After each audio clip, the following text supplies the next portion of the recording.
హెచ్ఆర్పిడబ్ల్యూఓ TV ప్రేక్షకులందరికీ human rights పిడబ్ల్యూఓ సంస్థ తరఫున ఈరోజు గణతంత్ర దినోత్సవాన్ని పురస్కరించుకొని అందరం మనము ఆ వేడుకలను జరుపుకోవడం జరిగింది. మరొకసారి దాన్ని గుర్తు చేస్తూ అందరికీ గణతంత్ర దినోత్సవ శుభాకాంక్షలు తెలియపరుస్తూ today morning to evening headlines.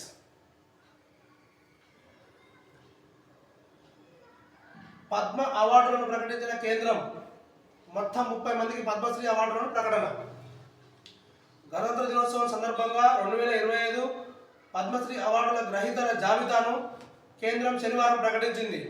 దేశంలోని అత్యున్నత పౌర పురస్కారాలలో ఒకటైన పద్మశ్రీ అవార్డును 3 విభాగాలలో ప్రదానం చేస్తారు.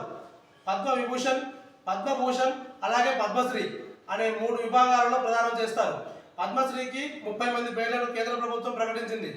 కళలు, సామాజిక సేవ, ప్రజా వ్యవహారాలు, సైన్స్, ఇంజనీరింగ్, వ్యాపారం, పరిశ్రమ, వైద్యం, సాహిత్యం, విద్య, క్రీడలు అలాగే పౌర సేవలు వంటి విభిన్న రంగాలలో అత్యుత్తమ ప్రతిభను ఈ అవార్డు గుర్తిస్తుంది.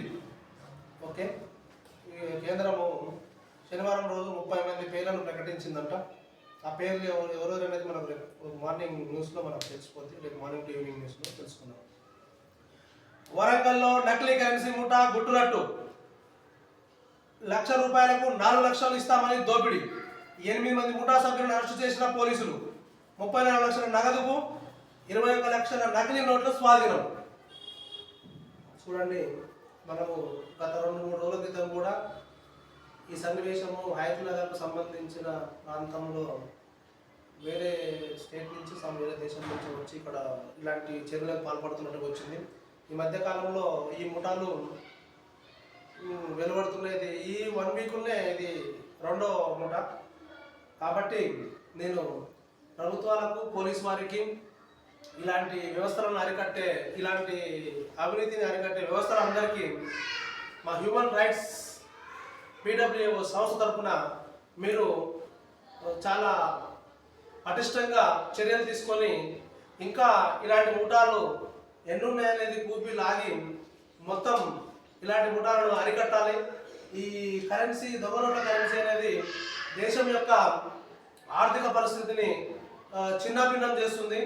ఇది చాలా ప్రమాదానికి దారితీస్తుంది కనుక దీన్ని ఆదిలోనే అర్థం చేస్తే బాగుంటుందని చెప్పి మా హెచ్ఆర్పిడబ్ల్యూఓ సంస్థ తరఫున మేము ప్రభుత్వాలను, పోలీసు వారిని ప్రాధాన్యపడుతున్నాం.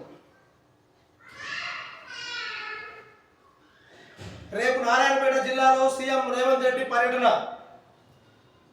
కోస్లి మండలం చంద్రవంచ గ్రామంలో పర్యటించనున్న సీఎం రైతు భరోసా, ఇంద్రమ్మ ఆత్మీయ భరోసా, ఇంద్రమ్మ ఇల్లు, రేషన్ కార్డు పథకాలను ప్రారంభించనున్న సీఎం రేవంత్ రెడ్డి గారు బాగా వినండి. మీరు కనుక అనర్హులకు పార్టీని ఉద్దేశించి, పార్టీకి ఎవరైతే పనిచేసిర్రో, పార్టీ కార్యకర్తలు ఎవరైతే ఉన్నారో వారు అర్హులా అనర్హులా అనేది చూడకుండా అనర్హత ఉన్నవారికి కూడా ఈ యొక్క పథకాలను కనుక అందించినట్లయితే మేము ప్రభుత్వం పైన మా సంస్థ తరఫున చట్టపరంగా పోరాడడానికి మేము సిద్ధంగా ఉన్నాం. రేవంత్ రెడ్డి గారు, దయచేసి మీరు ఈ పథకాలను అర్హులైన వారికే అందేలాగా గత ప్రభుత్వాలలో జరిగినటువంటి అవకతవకలు లేకుండా మీ ప్రభుత్వంలో, అంటే మన ప్రభుత్వంలో, ప్రస్తుత ప్రభుత్వంలో అవకతవకలు లేకుండా మీరు చూస్తారని చెప్పి మేము భావిస్తున్నాం. ఒకవేళ ఆ విధంగా జరగనట్లయితే దానికి సంబంధించిన ఆధారాలను సేకరించి, అనర్హులకు మీరు అందించినట్లయితే పథకాలు ఆధారాలను సేకరించి మేము ఈ విషయంలో ఎంతవరకైనా చట్టపరంగా పోరాడడానికి మా హ్యూమన్ రైట్స్ పిడబ్ల్యూఓ సంస్థ సిద్ధంగా ఉంది. మీరు దయచేసి మరొకసారి మేము మీకు ప్రాధాన్యపడుతున్నా, రిక్వెస్ట్ చేస్తున్నా, డిమాండ్ కూడా చేస్తున్నా, తప్పకుండా అర్హులైన వారికే ఈ పథకాలు అందే విధంగా చర్యలు తీసుకోవాలని చెప్పి మేము ప్రజల తరఫున మీకు తెలియపరుస్తున్నాం.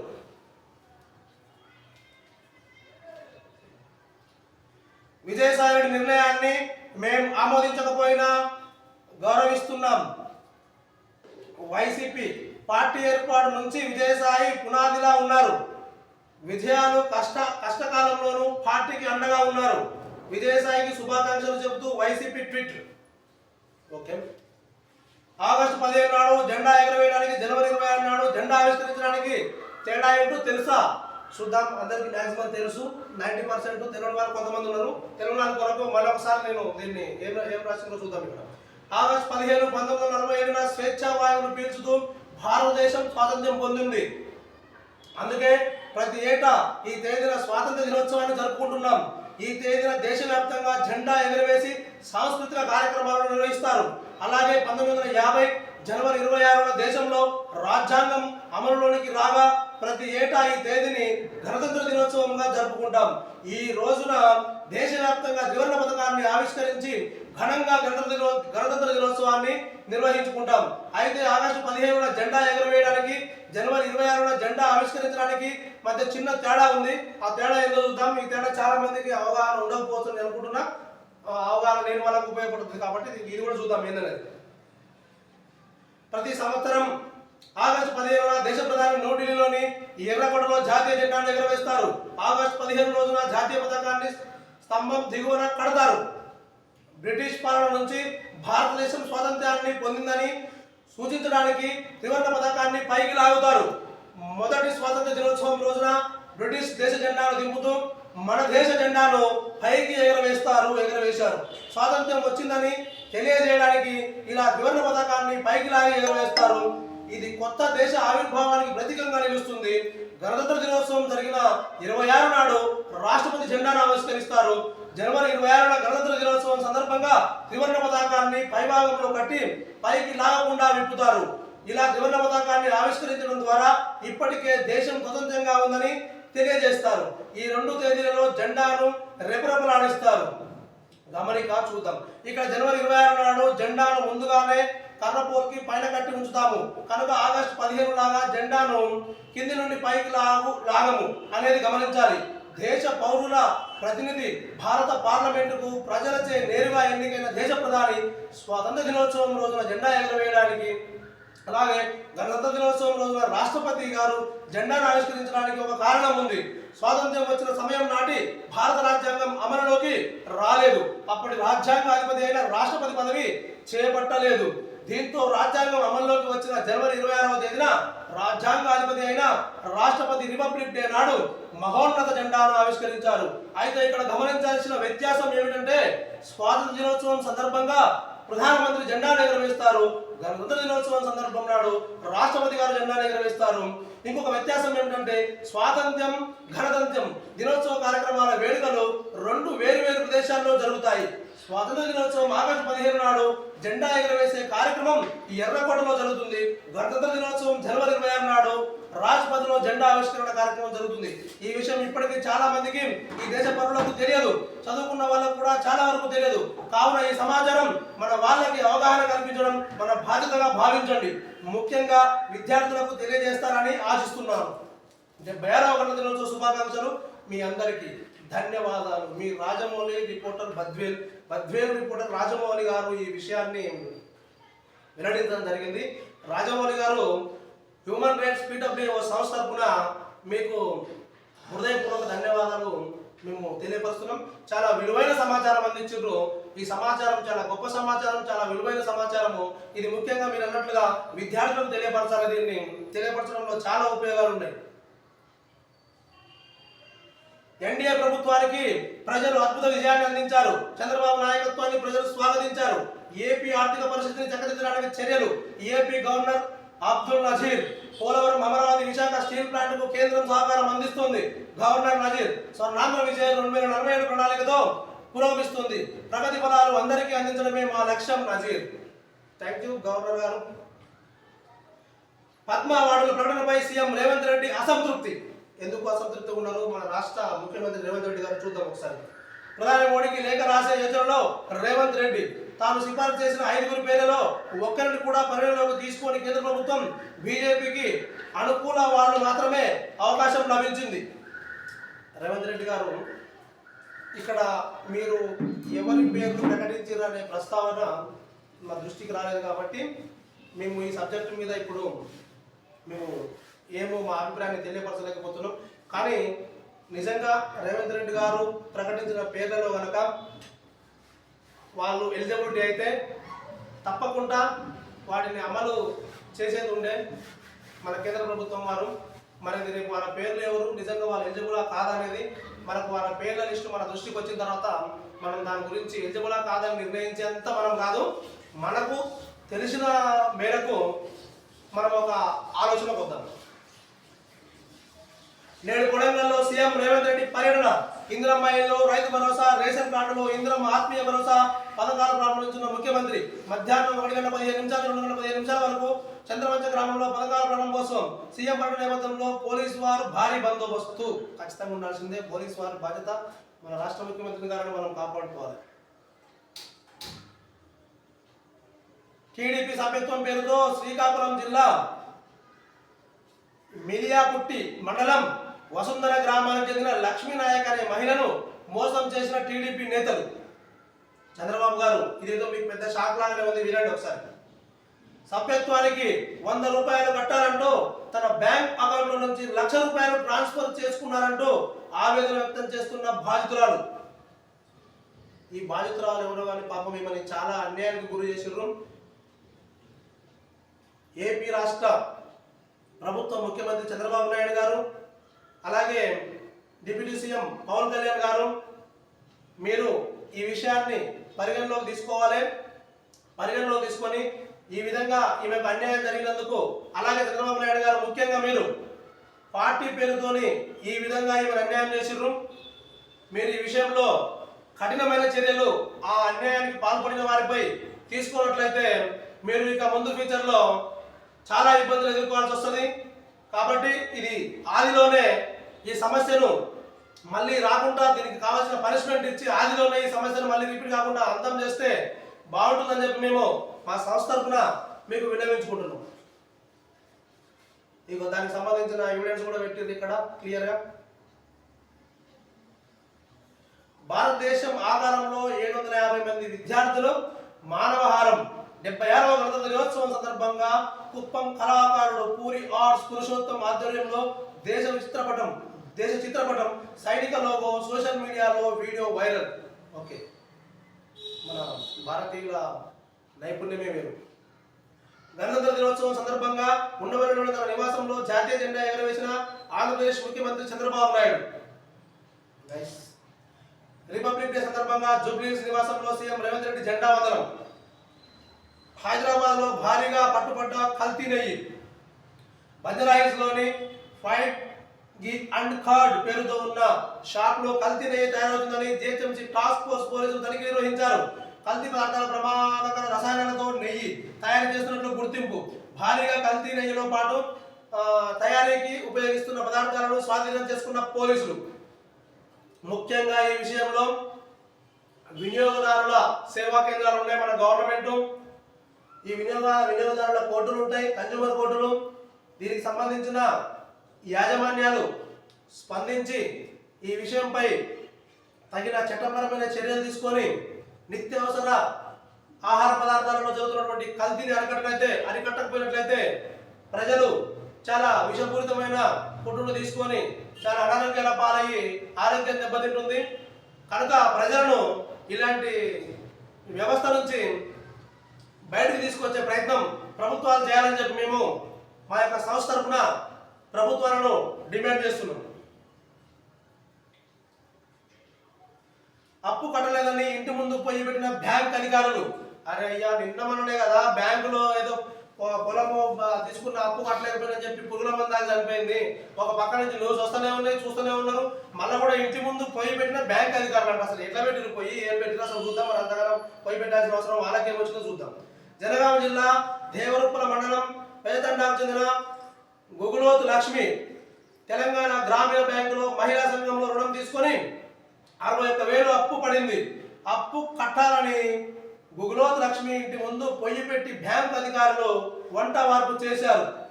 కోట్లు కొల్లగొడుతున్న కుబేర్లను, కోట్ల అప్పులు చేసిన విదేశాలలో జలసాగా తిరుగుతున్న వాళ్ళను వదిలేసి కూటికి తిప్పలు పడుతున్న వీరి మీదన అంటున్న నెటిజన్లు. వాస్తవం ఇది.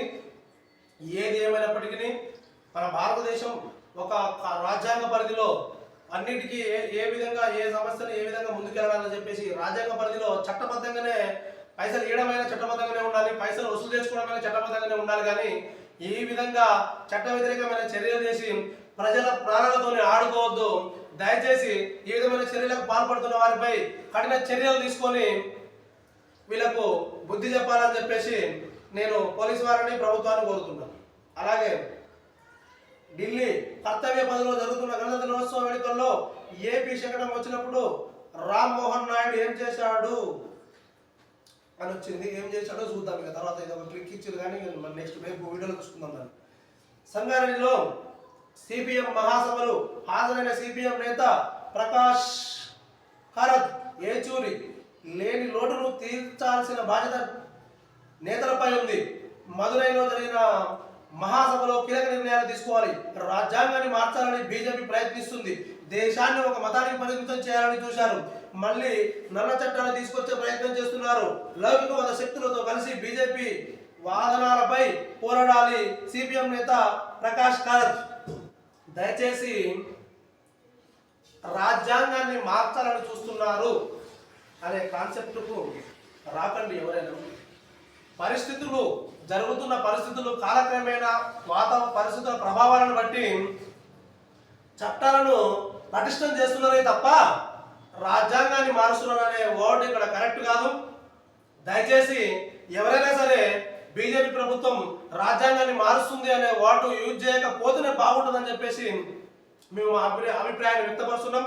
వారు ఏది చేసినా బాబాసాహెబ్ అంబేద్కర్ గారు ఇచ్చినటువంటి రాజ్యాంగాన్ని దాన్ని మూలం చేసుకునే పరిస్థితులకు అనుగుణంగా ఇప్పుడు దాన్ని మనము ఏ విధంగా దాన్ని మనము కొంచెం అమెండ్మెంట్ కొంచెం మార్పులు చేసుకోవాలనేది రాజ్యాంగం రాసినప్పటి నుంచి కొన్ని రకాల అమెండ్మెంట్స్ వస్తూనే ఉన్నాయి, కొన్ని రకాల చేంజెస్ జరుగుతూనే ఉన్నాయి. ఇవాళ ఇది బీజేపీ ప్రభుత్వం వచ్చినప్పటి నుంచే జరుగుతున్నది కాదు.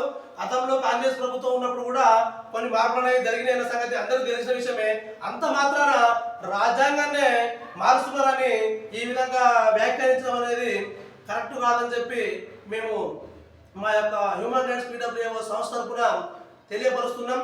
ఒకవేళ ఇక్కడ చేసినటువంటి మార్పులలో ఏమైనా అవకతవకలు ఉన్నట్లయితే వాటిని ప్రభుత్వాల దృష్టికి తీసుకపోతే వాళ్ళు దాన్ని ఒకసారి మేధావులు పరిశీలించి మరి దాన్ని ఒకసారి సవరించడానికి అవకాశం ఉంటుంది కనుక ఏమైనా లోటుపాట్లు ఉన్నట్లయితే వాటిని తెలియపరచాలి తప్ప ఈ విధంగా బాబాసాహెబ్ అంబేద్కర్ గారు రాసిన రాజ్యాంగాన్ని బీజేపీ ప్రభుత్వం మార్చాలని చూస్తుంది అనడం అది సరైన విధానం కాదు. ఎవరికైనా దయచేసి మేము ఏ పార్టీకి అతీతం కాదు, మేము ఏ పార్టీకి దగ్గర కాదు, మేము అన్ని పార్టీలకు అతీతంగానే ఉంటాం.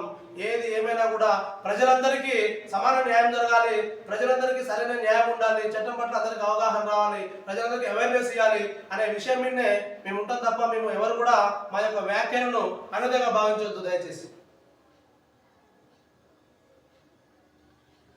కడపలో ఫ్లెక్సీల కలగలం. ఆర్ట్స్ కాలేజీ గ్రౌండ్ లో వైసీపీ జనసేన ఫ్లెక్సీలు. పార్టీ వీడుతున్న నేతలకు మంచి జరగాలంటూ వైసీపీ ఫ్లెక్సీ.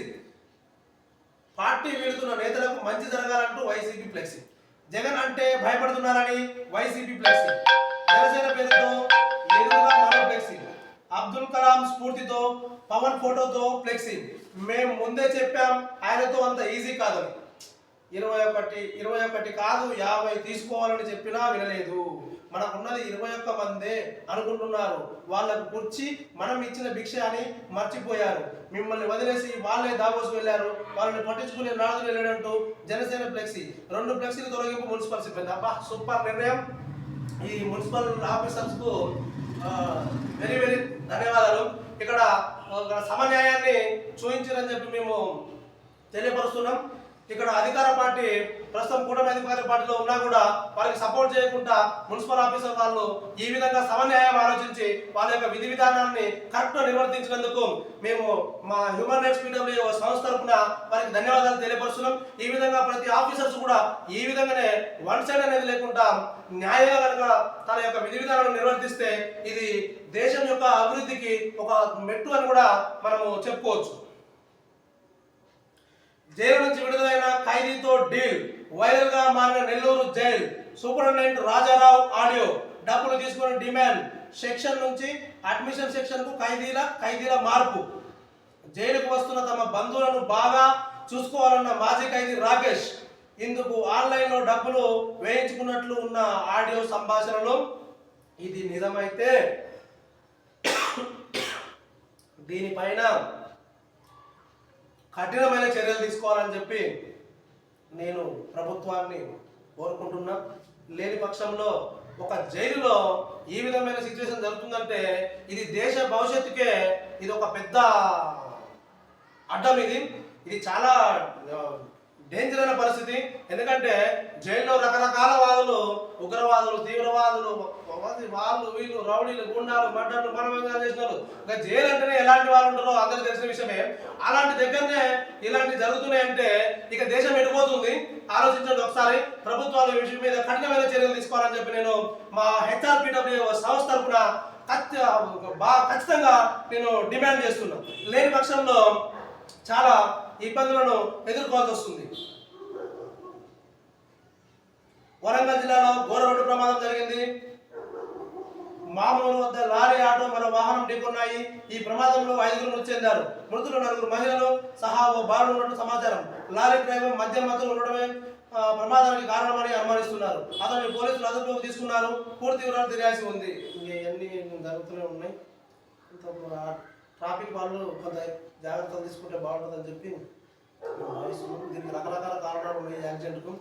వాటి గురించి మనం నెక్స్ట్ వీడియోలో వివరించుకున్నాం. కొందరు సోషల్ మీడియాలో అసత్య ప్రచారాలు చేస్తున్నారు. మేము రాజకీయ వ్యక్తిగత విమర్శలు చేయలేదు. నాదెల్లా ఎప్పుడు సమస్యలపైనే పోరాటం చేశాం. చంద్రబాబు అరెస్టు సమయంలో జైలు దగ్గర పవన్ మాటలతోనే కదలిక మొదలైంది. రాష్ట్ర ప్రజల కోసం పవన్ నిలబడ్డారు. మంత్రి నాదెల్లా జనసేన కార్యకర్తలకు మంత్రి నాదెల్లా వార్నింగ్. పదవుల కోసం టైం వేస్ట్ కార్యక్రమాలలో పాల్గొనవద్దు. పార్టీ సిద్ధాంతం కోసమే అందరూ నిలబడాలి. నాదెల్లా రహస్యంగా లేఖలు పరిచయాలు వద్దు. నాదెల్లా. ఓకే, మంచి సమాచారం. బాలకృష్ణ నివాసానికి వెళ్ళిన కిషన్ రెడ్డి బాలకృష్ణ కలిసి శుభాకాంక్షలు తెలిపిన కిషన్ రెడ్డి. పద్మభూషణ్ అవార్డు రావడం సంతోషం. బాలకృష్ణ కేంద్ర ప్రభుత్వానికి ధన్యవాదాలు. ఎన్టీఆర్కు భారతరత్న ఇవ్వాలని కోరుతున్న బాలకృష్ణ. ఎన్టీఆర్కి ఇస్తే మంచిది. తన ఇంటిని చూపించి కుంభమేళా మోనాలిసా. ఉత్తరప్రదేశ్లోని ప్రయాగరాజ్లో మహాకుంభమేళాలో స్పెషల్గా మారిన మోనాలిసా తన పట్ల చూపించిన ప్రేమ అభిమానాలకు ధన్యవాదాలు తెలిపిన మోనాలిసా. అసలు తమ పట్ల ప్రేమ అభిమానాలు ధన్యవాదాలు చూపించినందుకు ధన్యవాదాలు. ఈ మీడియా మరి సోషల్ మీడియా కొన్ని విషయాలు ఈ విషయంలో కొంచెం టైంని వృధా చేసేదని చెప్పి నేను భావిస్తున్నా. దయచేసి అన్నదాగా భావించొద్దు. దీన్ని దేశ భవిష్యత్తుకు ఉపయోగపడే కొన్ని వార్తల కొరకు ఈ సమయాన్ని కేటాయిస్తే బాగుండేది. పద్మ పురస్కారాలకు ఎంపికైన తెలుగు వారికి శుభాకాంక్షలు తెలుపుతూ ఏపీ మాజీ సీఎం జగన్ చేసిన ట్వీట్ పై బాలయ్య ఫ్యాన్స్ మండిపడుతున్నారు. పేర్లు చెప్పి విష్ చేయలేవా అంటూ ఫైల్ అవుతున్నారు. దీంతో పాత ట్వీట్ ను డిలీట్ చేసి పద్మ పురస్కారం అందుకున్న వారి పేర్లతో మరో ట్వీట్ చేశారు జగన్. అర్ధరాత్రి దాటాక రైతుల ఖాతాల్లో నగదు. సీఎం రేవంత్ రెడ్డి. రేపు తెలంగాణలో ఉన్న 70 లక్షల మంది రైతులకు బ్యాంకులో రైతు భరోసా పడుతుంది. సీఎం రేవంత్ రెడ్డి. అబ్బా, ఎంత శుభవార్త. రైతులు 1000 కళ్ళతో ఎదురు చూస్తారు. ఇంకా రేపు చూద్దాం మరి ఎంతమందికి పడ్డాయి, ఎంతమంది పడలేదు, మరి దీని మీద ఎన్ని విమర్శలు వస్తాయి అనేది చూద్దాం. ఓకే, థ్యాంక్ యూ, ధన్యవాదాలు.